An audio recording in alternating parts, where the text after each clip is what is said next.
Hava bugün yenə çox gözəldir. Yenə oradan-buradan söhbətlərin tam zamanıdır.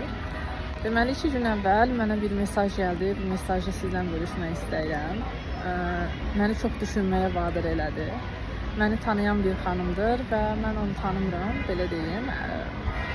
Belə bir şey dedi ki, siz həqiqətən çox dəyişirmisiniz. Əvvəlki Ülker elə bil hər kəsdən qaçırdı. Ancaq bu Ülker çox şəndir, çox fərqlidir, çox dəyişilmisiniz dedi. Sizdən enerji alıram dedi.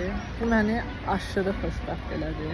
Bir xanımın mənə belə dəstək olması və bir xanım üçün motivasiya mənbəyi olmağım, tanımadığım birinə enerji ötürməyim məni xoşbəxt etdi, belə deyə bilərəm həqiqətən. Və mən nəyi düşündüm?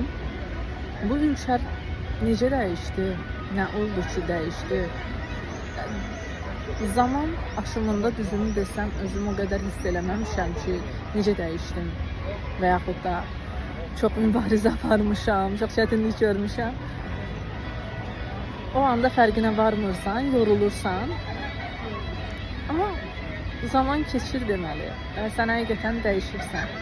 Düşünürdüm ki, mən hər zaman o melanxolik Ülker olaraq qalacağım.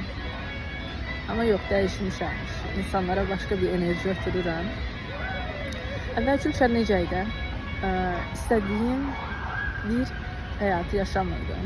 Öz seçimlərimi yaşamırdım. Necə yəni? Ailəmin istədiyi bir təhsil var idi. Yaşamağımı istədikləri bir rayon var idi. Orada yaşamağımı istəyirdilər.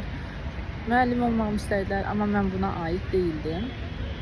Özümü heç xoşbəxt hiss eləmirdim. Düzünü desəm, o 4 ildə xoşbəxt, sadəcə bəzi anlarda xoşbəxt hiss eləmişəm. Ancaq magistratura seçimi ilə öz gələcəyimin iplərini öz əlimə aldım. Heç də peşman deyiləm. Düzdür, bu məsələdə ailəm çox dəstək oldu və yanımda olmasaydılar, bu mənim üçün aşırı dərəcədə çətin olardı.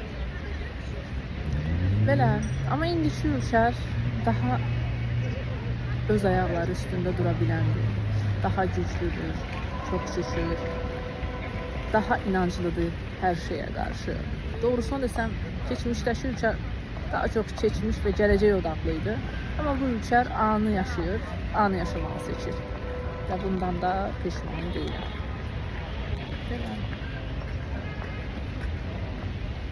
Diqqətlə də baxırlar.